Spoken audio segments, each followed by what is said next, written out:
Pemirsa Indonesia Jurnalis Forum, terima kasih Anda tetap bersama kami. Kita lanjutkan bicara kita. Saya ke Prof. Noto.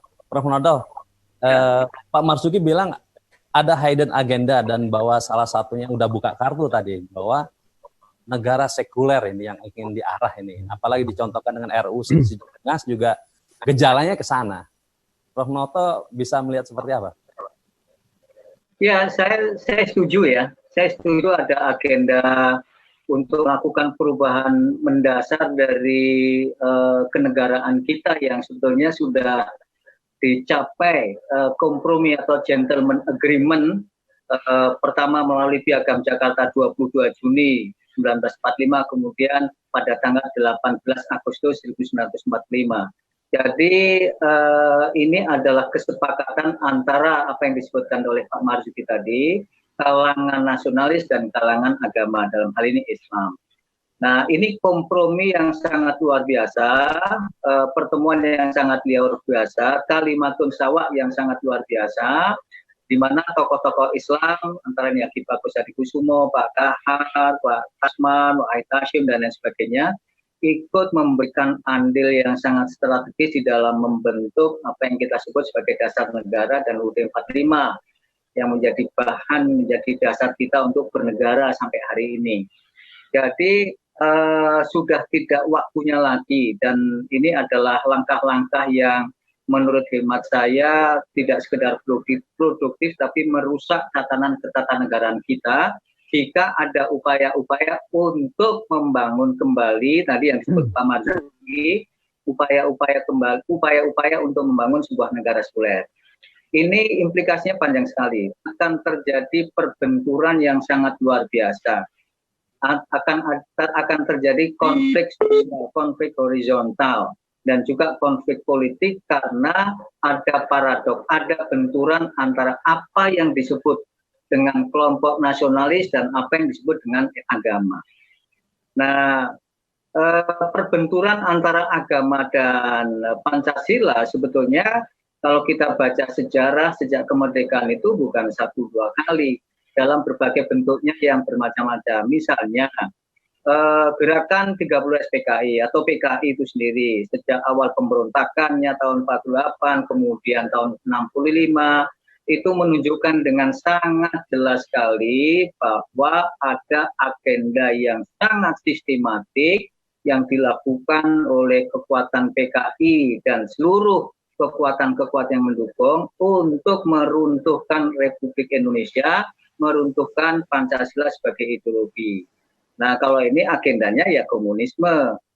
Nah, ini yang pertama. Tetapi kita bersyukur bahwa kekuatan G30 SPKI itu berhasil diruntuhkan. Yang kedua, kalau tadi berbasis pada ideologi komunisme, yang kedua berbasis pada Islamisme. Misalnya apa yang dilakukan oleh Kartosuwiryo. Nah, ini jelas sekali bahwa Kartosuwiryo ingin menawarkan satu bentuk pemerintahan yang disebut dengan negara Islam. Sementara kita sudah bersepakat, ada gentleman agreement, Indonesia itu ya berdasarkan Pancasila. Nah, dengan tawaran negara Islam ataupun apapun istilahnya, khilafah Islamiyah dan sebagainya, itu berarti mendegradasi, tidak sekedar mendegradasi Pancasila, tapi mengganti Pancasila dasar negara menjadi dasar Islam. Ini semuanya sudah selesai. Nah, alhamdulillah gerakan ini juga sudah bisa diselesaikan. Tetapi kita tahu dalam catatan bahwa pikiran-pikiran ini juga mengalami reinkarnasi,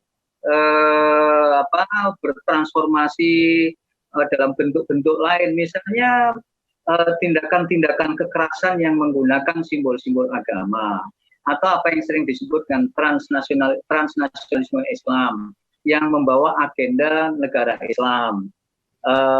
Ini juga salah satu bukti sejarah bahwa Pancasila pernah dihadapkan atau pernah dicoba untuk dikhianati oleh gerakan-gerakan yang menggunakan ideologi-ideologi seperti ini. Jadi kalau saya lihat ideologi-ideologi yang bertentangan bahkan juga mencoba mendegradasi dan juga mengkhianati Pancasila itu saya lihat modelnya bermacam-macam. Ada model Kartosuwiryo yang melakukan pemberontakan, ada model PKI yang juga melakukan pemberontakan, ada yang melakukan terorisme. Tapi ada juga cara-cara yang lebih soft, ya misalnya gerakan-gerakan yang mengusung agenda khilafah Islamiyah ini tidak melakukan pemberontakan, tidak melakukan kekerasan, tidak melakukan terorisme, tetapi secara ideologis itu menawarkan sebuah sistem dan dasar negara yang baru. Nah, ini salah satu. Nah, menurut hemat saya, kalau ini boleh disebut agenda, di balik RUU HIP ini juga ada agenda yang mencoba untuk tidak sekedar mendegradasi, tapi mengkhianati kesepakatan mitsak atau al-ahdu dalam bahasa Muhammadiyah itu, darul ahdi atau darul mitsak itu dicoba untuk dikhianati melalui RUU ini. Namun ini saya kira perlu didiskusikan. Tetapi jelas sekali kalau kita membaca diktum-diktum yang tertulis dalam RUU itu jelas sekali. Tadi sudah dijelaskan oleh Pak Anwar maupun Pak Marzuki. Jadi tidak sekedar sekularisme sebetulnya menurut hemat saya. Kemungkinan reinkarnasi dari gerakan-gerakan ideologi lain yang berusaha untuk melawan, meruntuhkan, merusak Pancasila itu ada. Karena itu nggak ada pilihan memang, menurut hemat saya tidak ada pilihan, kita harus pertahankan Pancasila. Ideologi Pancasila itu sudah final. Undang-undang dasar kita NKRI itu sudah final. Tidak ada lagi ruang untuk ideologi-ideologi lain. Nah, inilah yang saya lihat spirit dari RUU ini. Yang terakhir saya menyebut tadi, saya ya cukup beralasan menurut hemat saya bahwa dengan mengerucutkannya,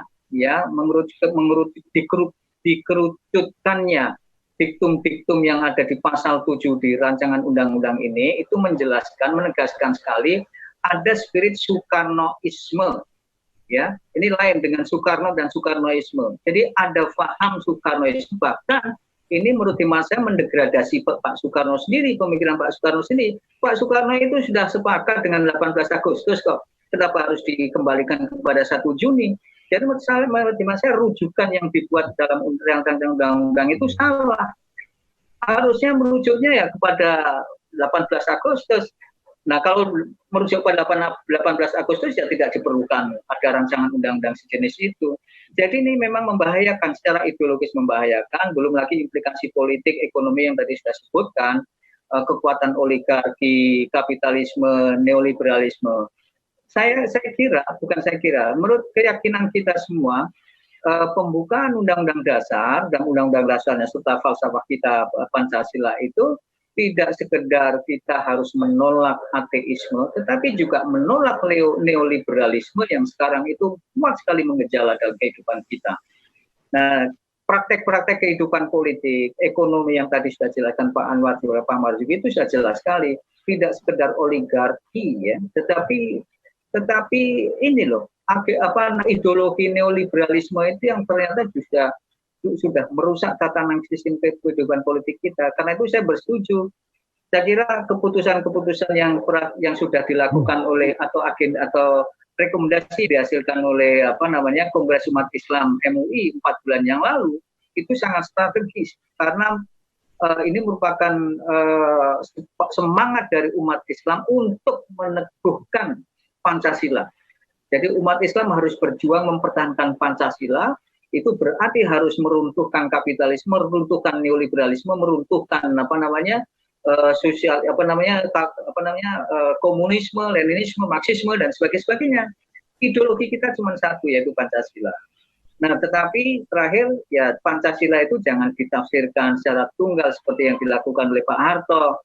Nah, Pak Harto kan pemerintah Soeharto kan melakukan tafsir Pancasila secara tunggal, tetapi sebenarnya itu menjadi alat untuk memperteguh kekuasaan. Nah, tapi ya sejarah telah membuktikan cara-cara itu ya tidak akan langgeng dan betul-betul runtuh karena nepotisme, karena KKN, karena korupsi dan banyak hal.